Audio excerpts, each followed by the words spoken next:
The handcuffs clicked around my wrists with a sound that echoed through my living room like a judge's gavel. I was still wearing the black dress from my baby's funeral that morning, the fabric still damp from tears I thought had finally stopped. My mother-in-law, Francine, stood behind Detective Morrison, her voice carrying that special tone she reserved for her greatest performances. "I told you she was unstable, Detective. A mother knows these things. I've been watching her for weeks, documenting everything." The detective, a woman with graying hair pulled back in a tight bun, kept her expression neutral as she recited words that felt surreal. "Mrs. Whitmore, you're being detained for questioning in the death of Noah Whitmore. You have the right to remain silent." The words blurred together as I stared at the family photos on our mantel. Noah's hospital picture from just 8 months ago, his tiny fist wrapped around my finger, his perfect rosebud mouth. How did we get from that moment to this nightmare? "Mommy!" My 6-year-old daughter, Penny, stood in the hallway clutching her stuffed rabbit mister. Hoppy so tight his button eye looked ready to pop off.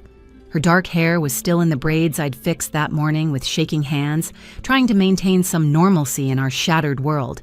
She looked so small against the doorframe, but her eyes held something I'd never seen before.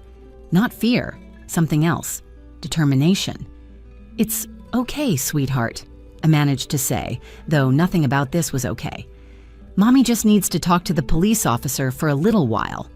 Francine immediately swooped toward Penny. "Go to your room, child." This isn't for young eyes, but Penny didn't move. She stood there, studying her grandmother with an intensity that made Francine falter. "Penelope, I said go to your room, now." My husband Garrett finally found his voice from where he'd been frozen by the window. "Mom, stop, let her be." His face was ravaged with grief, his tall frame hunched like he'd aged 10 years in the past 6 hours. He couldn't even look at me, his own wife, as the detective prepared to take me away. His mother had been filling his head with poison all morning, and I could see the doubt creeping in like frost on glass. "Garrett, your wife needs help," Francine said, her hand touching his shoulder with practiced maternal concern. The signs were all there. The crying spells, the exhaustion, the way she'd sometimes just stare at Noah without picking him up. "I tried to warn you. Postpartum mothers, they snap sometimes. It's not their fault, but we have to face reality." "That's not what happened." The words tore from my throat. "I would never hurt Noah. Never. He was my baby, my perfect little boy. I checked on him at 5 this morning and he was sleeping so peacefully I let him rest." "You were awake, Francine. You saw me make coffee. You told me to wake him up and I said I'd give him a few more minutes of sleep. You were the one insisting. On rigid schedules." Francine's eyes welled with perfectly timed tears. "Listen to her, Detective. She's trying to blame me now. This is exactly what I was afraid of. The deflection, the paranoia. I've seen this before in my work at the women's shelter. Mothers who can't cope sometimes do terrible things and then can't face what they've done." That was rich, considering Francine had volunteered at that shelter for exactly 3 months, 20 years ago, and only because the country club required community service hours.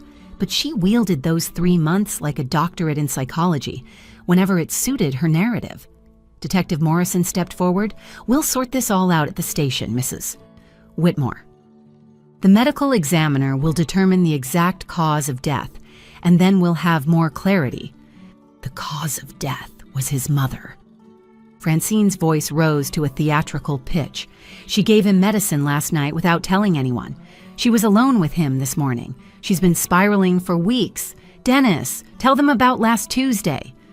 My father-in-law, Dennis, a man who hadn't disagreed with his wife in 35 years of marriage, cleared his throat.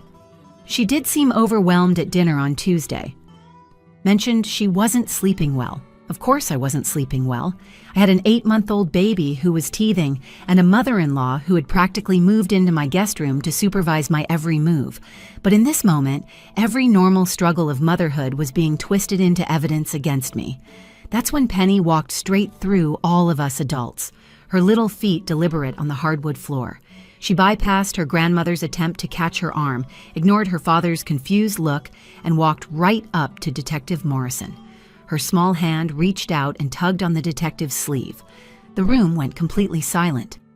"Officer, Penny said, her voice clear and steady in a way that made every adult in the room freeze. "Should I show you what Grandma really did to baby Noah?" Life before that morning was already a delicate balance of keeping peace while slowly suffocating. I'd married Garrett Whitmore 4 years ago in what I thought was a fairy tale beginning. He was everything I'd dreamed of after my disaster of a first relationship: stable, kind, from a good family. He'd accepted Penny, my then 2-year-old daughter from that previous relationship, without hesitation. "She's part of you, which means she's part of me now," he'd said on our 3rd date, and I'd fallen in love with him right there in that Italian restaurant. But fairy tales don't account for mother-in-laws like Francine Whitmore. From our first meeting, Francine made it clear I wasn't what she'd envisioned for her oldest son. "Garrett tells me you're a graphic designer," she'd said, the word graphic designer dropping from her lips like she was saying carnival worker. "How creative. And you have a daughter already. How modern." Every compliment came wrapped in barbed wire, delivered with a smile that never reached her eyes. When we announced our engagement, Francine threw us an engagement party that was really a showcase of what she considered Garrett's potential matches. She introduced me to everyone as Garrett's girlfriend and her daughter, even though the ring was clearly visible on my finger. Her friend Margaret cornered me by the punch bowl to tell me how brave I was, taking on the Whitmore family expectations. Francine had such hopes for Garrett marrying the Patterson girl. They own half of downtown, you know. But Garrett loved me, and that felt like enough armor against his mother's passive aggression. We bought a beautiful colonial just 3 blocks from his parents because Garrett wanted to stay close to family. "Mom means well," he'd assured me. "She just takes time to warm up to people." 4 years later, I was still waiting for that warmth. When Penny started kindergarten, Francine volunteered to pick her up on Tuesdays and Thursdays. I thought maybe she was trying to bond with her step-granddaughter. Instead, she enrolled Penny in an etiquette class without asking me. "The child needs refinement," she told Garrett when I protested. "Sienna lets her run wild." "Did you see her eating with her fingers at Sunday dinner?" Penny had been eating French fries. Everything shifted when I got pregnant with Noah. Suddenly, I went from being an inadequate wife to an incompetent vessel carrying her real grandchild. Francine started dropping by daily with prenatal vitamins she insisted were better than what my doctor prescribed, books on child development with dozens of sticky notes marking important sections, and constant commentary on my weight gain, exercise routine, and work schedule. "You're still working?" She'd gasp every week like it was a fresh shock. In my day, expectant mothers knew their place was preparing the nest. Never mind that I worked from home and needed the income since Garrett's salary at the engineering firm wasn't quite enough for our mortgage and Penny's needs. When Noah was born, Francine practically set up camp in our guest room. She arrived the day we came home from the hospital with 3 suitcases and an announcement: "New mothers need guidance." "I've cleared my schedule for the next 6 months." 6 months. I looked at Garrett desperately, but he was so enchanted with his new son, he just said, "That's so generous, Mom. Sienna needs all the help she can get." Help. That's what they called it when Francine criticized how I held Noah, insisted my breast milk wasn't rich enough because I was vegetarian, and rearranged his nursery twice because the feng shui was disturbing his sleep patterns. She bought a baby monitor for the guest room so she could listen to him at night, often rushing in before I could even get out of bed when he cried. "You need your rest," she'd say, but what I heard was, "You're not capable of caring for him properly." The week before Noah died, things had reached a breaking point. I'd found Francine in the nursery at 3 a.m., just standing over his crib, watching him sleep. When I asked what she was doing, she said she was checking his breathing because I'd put him down incorrectly after his 1 a.m. feeding. I told Garrett the next morning that his mother needed to go home. We argued, our first real fight since Noah's birth. "She's trying to help Sienna. She raised 3 successful children. She's undermining me at every turn. I can't breathe in my own home. You're being dramatic. Maybe Mom's right about the postpartum hormones affecting your judgment." That stung more than any of Francine's barbs. My husband was starting to believe his mother's narrative that I was an unfit mother, struggling with postpartum depression. The truth was, the only thing depressing me was Francine's constant presence and criticism. The morning Noah died, I'd woken at 5 a.m., like always. But for once, he wasn't crying. I'd stood outside his door, listening to his white noise machine, and made the decision to let him sleep. Every parenting book said to let sleeping babies lie. I made coffee, sat on our back deck, and watched the sunrise, thinking maybe things would get better once Francine finally went home. I had no idea I was giving her the perfect opportunity to destroy my life. At 6:15 a.m., I pushed open Noah's nursery door, expecting to see him stirring in his crib, maybe playing with his feet like he'd started doing recently. The morning light filtered through those airplane-patterned curtains I'd spent hours picking out, casting little shadows across the room. Noah was lying on his back, perfectly still, his arms at his sides. Something about that stillness made my chest tighten before my brain could process why. "Noah, baby?" I whispered, approaching the crib. His skin looked wrong in the morning light, too pale, almost waxy. When I touched his cheek, the cold shot through my fingers straight to my heart. I yanked my hand back, then immediately reached for him, pulling his tiny body against my chest. "No, no, no, Noah, wake up, baby, please wake up." My scream brought the house crashing to life. Garrett burst through the door first, still in his pajama pants, his hair sticking up at odd angles. He saw me clutching Noah and the color drained from his face. "What's wrong? What happened? He's not breathing." "He's cold, Garrett. He's so cold." Francine appeared in the doorway, already fully dressed despite the early hour. "What's all this screaming about?" Then she saw Noah in my arms and her hand flew to her mouth.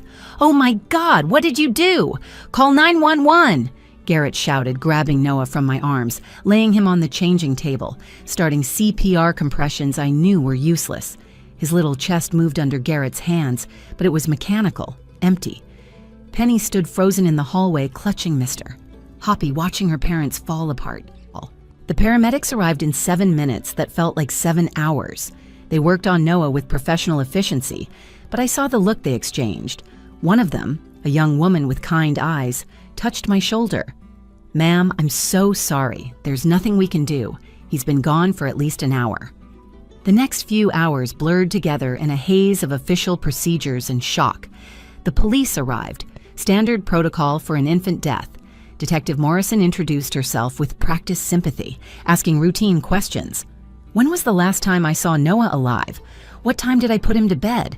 Had he been sick? Was he on any medications? I answered mechanically. Still in my pajamas, Noah's blanket clutched in my hands. I checked on him at 5 a.m., but he was sleeping so peacefully. I didn't want to wake him. He'd been teething, fussy for days. I thought the extra sleep would be good for him. That's when Francine started her performance. "Detective, there's something you should know." She positioned herself between me and the detective, her voice dropping to a concerned whisper that was still loud enough for everyone to hear. "Sienna has been struggling. Severely. Postpartum depression, I believe. Last week she told me she couldn't take it anymore." "That's not what I said." The words ripped from my throat. "I said I couldn't take your constant criticism anymore. You've been living in my house, undermining everything I do." Francine turned to the detective with tears streaming down her face. "You see? The paranoia, the aggression. I've been staying here to monitor the situation. My son asked me to help because Sienna was becoming increasingly unstable. She gave Noah medicine last night without telling anyone. She's been secretive, defensive. It was infant Tylenol for his teething. The pediatrician prescribed it." Detective Morrison's expression shifted subtly, her notebook coming out. "Mrs. Whitmore, were you alone with the baby this morning?" "Yes, but I just checked on him and went to make coffee." Francine was already awake. "She saw me." "She left him crying," Francine interjected. "I heard him around 5 a.m., and she just let him cry." "He wasn't crying. He was sleeping." Garrett stood between us, his face devastated. "Mom, stop. Please, this isn't helping." But Francine was building momentum. "Garrett, honey, I know this is hard, but we have to tell the truth. Your wife has been exhibiting classic signs, the mood swings, the crying jags. Tuesday at dinner, she completely broke down because Noah wouldn't take his bottle. Because you kept telling me I was holding it wrong." My sister-in-law, Bridget, chose that moment to arrive, having been called by Francine. She immediately rushed to her mother's side. "Oh my God, is it true? Is Noah really gone?" Then looking at me with something like fear. I saw her crying in her car at the grocery store parking lot last Tuesday." She looked completely desperate, talking to herself. I remembered that moment. I'd been on the phone with my friend Rachel, sobbing because Francine had just humiliated me in the store, loudly telling a stranger that I was buying the wrong formula, that breast was best, but some mothers just can't provide properly. Detective Morrison's questions became more pointed. "Have you been feeling overwhelmed, Mrs. Whitmore? Have you had thoughts of harming yourself or your children?" "No, never. I love my children." "She yelled at Penny yesterday," Francine added, "screamed at her for spilling juice. The poor child was terrified. I had raised my voice when Penny knocked over a full pitcher of grape juice on the carpet, right after Noah had a blowout diaper and Francine had spent an hour lecturing me about proper feeding schedules. I'd apologized to Penny immediately, but context didn't matter now. Every normal moment of maternal frustration was being weaponized against me. The detective made a call. "I need to bring Mrs. Whitmore in for formal questioning. This is now a potential criminal investigation." Detective Morrison pulled the handcuffs from her belt with practiced efficiency. "This is just protocol, Mrs. Whitmore, but I need you to come with me for formal questioning." The metal was cold against my wrists, the click of the lock final and terrifying. Garrett stood frozen by the stairs, his mouth opening and closing like he wanted to say something but couldn't find the words. His mother had positioned herself perfectly behind the detective, one hand dabbing at her eyes with a tissue, the other resting supportively on the officer's arm. "You're doing the right thing, Detective," Francine said, her voice thick with manufactured grief. "We just want the truth about what happened to our precious Noah." Sometimes mothers who are struggling don't even remember what they've done. The mind protects itself from trauma.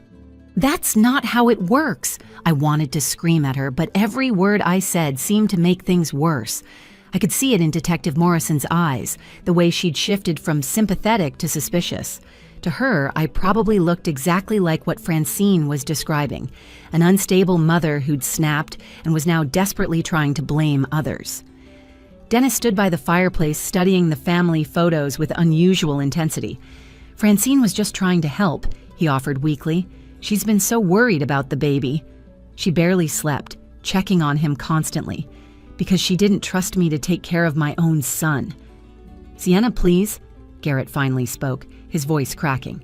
"Just go with the detective. We'll sort this out. We'll get you a lawyer." "You think I need a lawyer? You think I did this?" The betrayal in his voice cut deeper than the handcuffs. "Garrett, it's me, your wife, the mother of your children. How can you even consider what she's suggesting?" "I don't know what to think," he exploded. "My son is dead. My mother is telling me you've been unstable for weeks, and you were the last person with him." That's when I noticed Penny hadn't moved from her spot in the hallway. She'd been standing there this entire time, watching everything unfold with those dark eyes that always seemed to see more than a 6-year-old should. Her pajamas had little unicorns on them, the ones she'd picked out for her birthday. She was holding Mister. Hoppy so tight that his worn fur was compressed into her small fist. Francine noticed her too. "Penelope, I told you to go to your room." This is adult business. But Penny took a step forward instead of back, then another. Her bare feet made no sound on the hardwood floor as she walked past her father, past her grandmother who reached out to stop her, straight toward Detective Morrison. "Penny, sweetheart, go back to your room," I said, not wanting her to see her mother being taken away in handcuffs. She ignored me too. Her small hand reached up and tugged on Detective Morrison's sleeve. The detective looked down, surprised by the contact. The entire room fell silent. Even Francine's theatrical sniffling stopped. "Officer," Penny said, her voice clear and steady, nothing like the whisper she usually used around strangers. "Should I show you what Grandma really did to baby Noah?" The temperature in the room seemed to drop 10 degrees. Francine's face went from performative grief to something else entirely. Fear, rage. It passed so quickly I almost thought I imagined it. "The child is confused," Francine said quickly, moving toward Penny. "She's in shock. Children say all sorts of things when they're grieving." But Detective Morrison had already knelt down to Penny's level, her entire demeanor shifting. "What do you mean, sweetheart? What did you see?"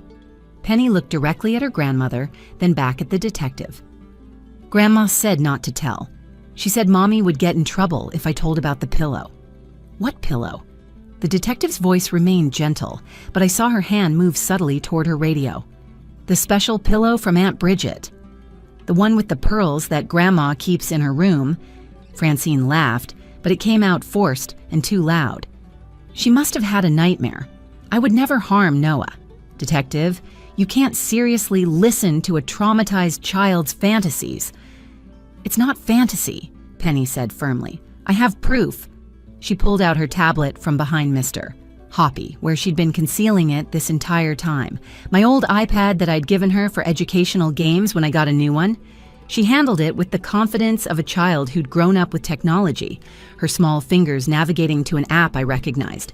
It was a security camera app I'd installed months ago when Penny was having nightmares, so she could see the hallway and know she was safe. I couldn't sleep last night after Grandma gave me the special milk, Penny said, and my blood ran cold. Special milk? So I was watching the hallway like I do sometimes when I'm scared. I saw Grandma go into Noah's room with her pillow. Garrett stepped forward, his face pale. Mom, what is she talking about? What special milk? Francine's composure was cracking, her carefully constructed performance beginning to crumble. The child is obviously disturbed. Sienna has filled her head with lies about me.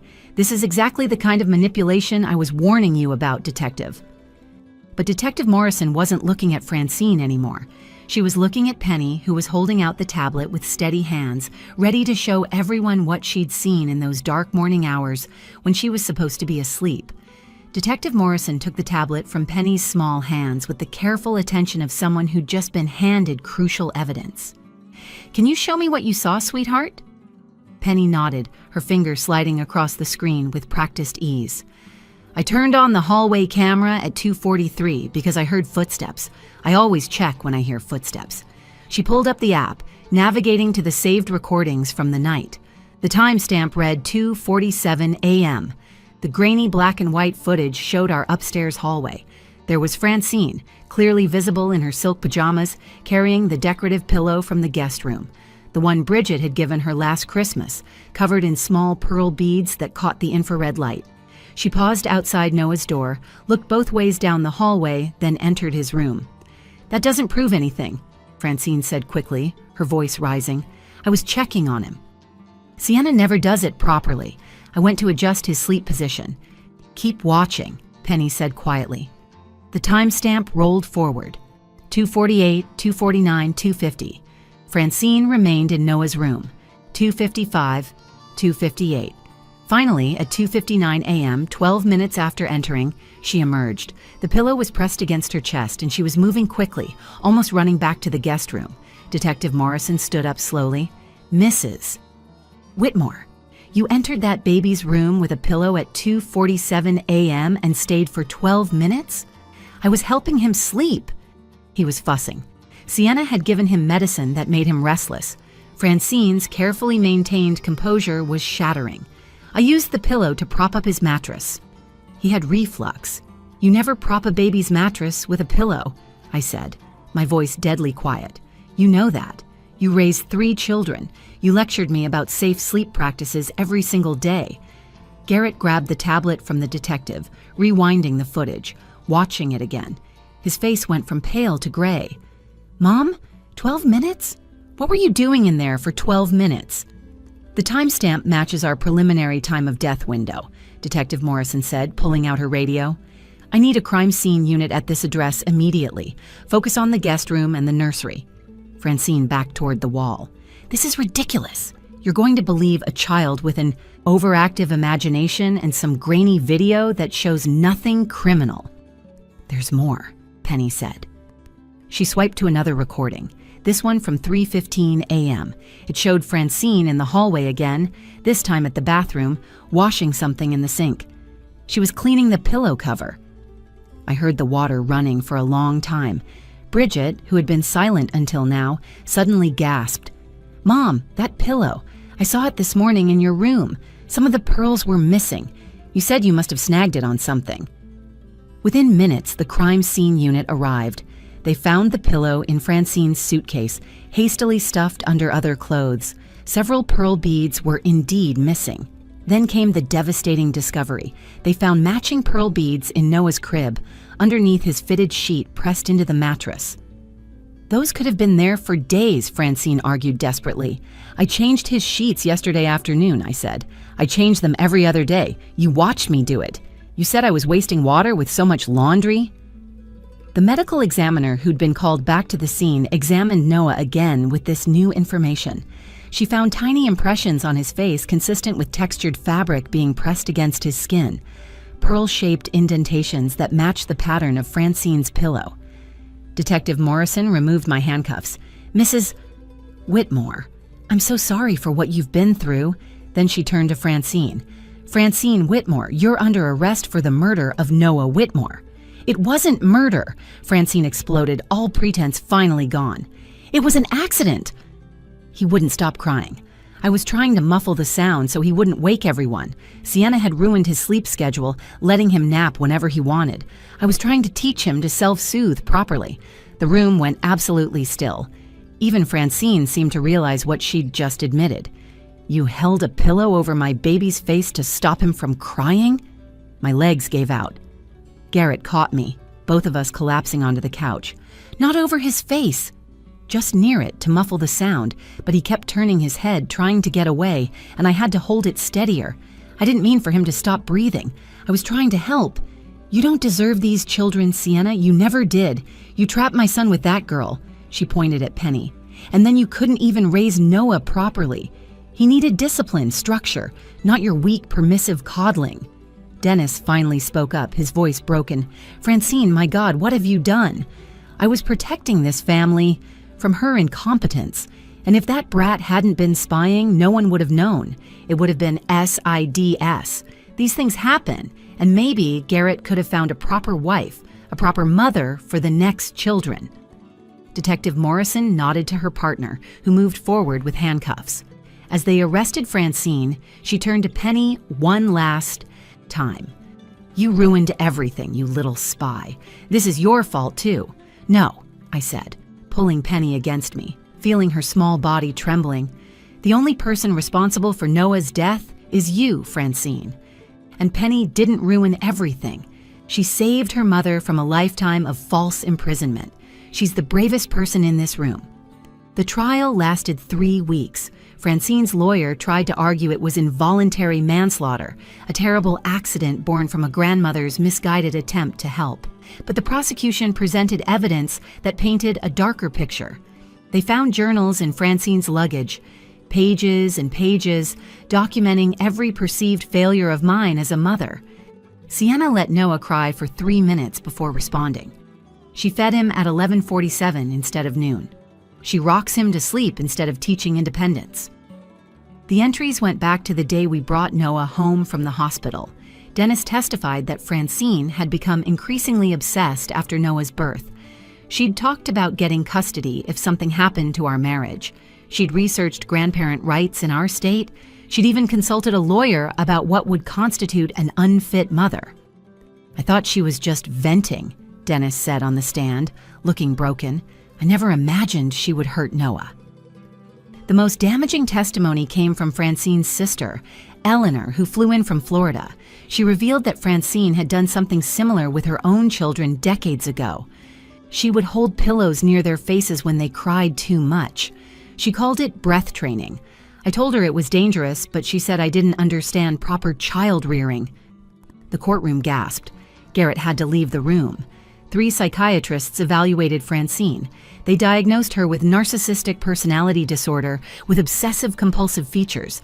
Her need to control, to be seen as the perfect matriarch, had escalated when she felt threatened by my bond with Noah. One doctor testified that she likely didn't intend to kill Noah, but her inability to admit mistakes meant she continued holding the pillow even when he struggled, interpreting his fight for air as defiance that needed correcting. The jury deliberated for 4 hours. Guilty of involuntary manslaughter, guilty of child endangerment, guilty of attempting to frame another person for a crime. 25 years in prison. Francine screamed when they read the verdict, not in grief but in rage. I was protecting this family. She didn't deserve him. None of you understand what I sacrificed. Garrett and I tried marriage counseling for 6 months. We sat in that beige office week after week, trying to bridge the chasm between us.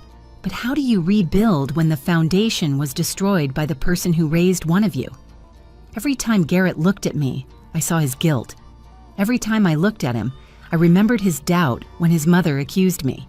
We divorced a year after Noah's death, not with anger, but with profound sadness. Some things break too completely to be repaired. Penny struggled in her own way. She became selectively mute for 6 months, only speaking to me and her therapist. The weight of carrying that secret, even for just a few hours, had traumatized her in ways we're still uncovering. She sleeps with multiple nightlights now and checks her tablet camera every night before bed. Her therapist says she developed hypervigilance, a need to monitor her environment for threats. My brave little girl had saved me, but at a cost no child should bear. We moved across the country to Oregon, where no one knows our story. I work remotely now, designing websites while Penny does homework at the kitchen table. She's 8 now, thriving in her new school where she's just Penny, not the girl whose grandmother killed her baby brother. She draws pictures sometimes, families with angels watching over them. That's Noah, she tells me. He's keeping us safe now. I think about him every day, not just the horrible morning we lost him, but the 8 months of joy he gave us. His gummy smile when he first recognized my face, the way he'd grip my finger while nursing, his delighted shrieks during bath time, the weight of him sleeping on my chest. Francine stole his future, but she couldn't steal those memories. Dennis writes sometimes, heartbroken apologies on carefully chosen cards. He's divorced Francine, sold their house, lives in a small apartment downtown. He asks if he can see Penny, but she's not ready. Maybe someday. Bridget reached out once to say she was sorry for supporting her mother's narrative. I appreciated the apology but couldn't offer forgiveness. Not yet. Maybe not ever. The lesson I carry from this nightmare isn't about watching for monsters disguised as loving grandmothers, though that awareness exists now. It's about listening to the smallest voices. Penny, at 6 years old, saw what all the adults missed or ignored. She had the courage to speak truth when the grown-ups were failing her. She saved me from a lifetime of wrongful imprisonment, from losing her too when the state would have taken her. Every night, I check on Penny multiple times. I watch her sleep, this brave girl who lost her innocence to save her mother, and I whisper the same thing each time. Thank you for being brave when I couldn't be. Thank you for seeing what others refused to see. Thank you for saving what was left of me when everything else was lost. Noah would have been 3 now. I imagine him toddling after Penny, annoying her with his curiosity, making her laugh with silly faces. That future was stolen from us by a woman who claimed to love him best. But in my dreams, he's there, whole and perfect and giggling, forever 8 months old, forever perfect, forever mine. If this story resonated with you, if it made you think about the dynamics in your own family or the importance of believing children when they speak up, please share this video with someone who needs to hear it. Leave a comment below about a time when someone unexpected stood up for you, or when you had to find courage you didn't know you had. And don't forget to subscribe to our channel for more powerful true stories that remind us of the strength of the human spirit, even in our darkest moments. Thank you for listening to Noah's story. Thank you for witnessing our truth.